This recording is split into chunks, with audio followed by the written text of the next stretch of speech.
ఏ తరహా నుంచి మున్సిపల్ ఎన్నికలు జరిగినాయి, ఎంత ఊపు మీద మీరు జరిగినప్పుడు కూడా భయంతో మొత్తం కాంగ్రెస్ పార్టీ కాదు ఇతర పార్టీలు ఎవరు ఎక్కడ ఉపయోగపడితే వాళ్ళని తీసుకున్న పరిస్థితి ఇలా కల్పించినా కూడా మనకి ఇక అదే తెలిసి రావట్లే. ఎన్నిసార్లు జైలు పెట్టినా భయపడేది లేదు అంటారు. అసలు నిన్ను జైల్లో ఎవరు పెడతారన్న నాకు అర్థం కాదు. మనోడు రాత్రి ఉన్న కలగానికి ఇవాళ జైల్లో పెడితే బాగుండు, గా జగన్ లెక్కనో గా చంద్రబాబు లెక్కనో ఏమన్నా అయితట్టుంది నేను అనిపిస్తుంది, నాకు అర్థం కావట్లే.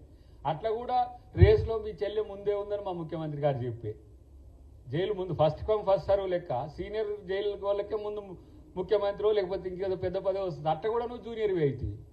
అటువైపే మీ బావ కొర్రగా చూస్తుంది. ఇక ఇప్పుడు ఈయన ఎప్పుడు జైలుకు పోతున్నారు నా పరిస్థితి చూడాలి. మీకు జైలుకు పోయే అర్హత ఉంటే కోర్టులు చట్టాలు చూసుకుంటాయి, కానీ ఊరికే నన్ను జైల్లో పెట్టి నన్ను జైల్లో పెట్టి నన్ను జైల్లో పెట్టి అన్నట్టు ఉన్నది నాకు ఈయన మాట్లాడుతుంటే ప్రతిసారి. నువ్వు వచ్చింది సాక్షిగా వచ్చినావో దాంట్లో అభిప్రాయం చెప్పడానికో వచ్చినావు మొన్నటి దాంట్లో, రేపు దాంట్లో ముద్దాయిగా అవుతావో ప్రైమ్గా అవుతావో, అది కేసీఆర్ అవుతాడో కేటీఆర్ అవుతాడో ఇప్పుడు మనమేం చెప్పలేదు జాలం.